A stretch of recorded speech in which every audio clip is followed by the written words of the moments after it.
আসসালামু আলাইকুম দর্শক, আজকে আমাদের বাড়িতে আবার একটি বিয়ে হচ্ছে। সেই বিয়ের পাক শাক করা হচ্ছে। পাক শাক করা হয়ে গেছে, আর সামান্য কিছু বাকি আছে।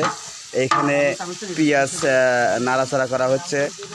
এই যে এখানে পাকানি মোহাম্মদ কাশেম শেখ, এই যে আপনারা দেখতেছেন। এখানে এই যে জাহিদ, তিনি হচ্ছে তদারকি দায়িত্বে আছে।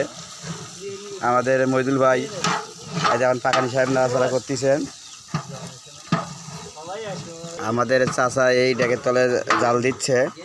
এখানে আরও লোকজন আছে যে আপনারা দেখতেছেন। এনারা কে কে আমি চিনি না ঠিকভাবে তাদেরকে। আজ এখন সেই কালাই ঢালে দেওয়া হচ্ছে ডেকের ভিতরে, আপনারা দেখলেন। এই যে এখন নাড়াচাড়া করা হচ্ছে। এখান থেকে গরম পানি তোলা হচ্ছে, বালতিতে দেওয়া হলো। আর যেখানে ময় মশলা যেগুলো লাগে সেগুলো রাখা হয়েছে। তাদের পাকানি এখন মশলা দিতেছে ডালের ভিতরে।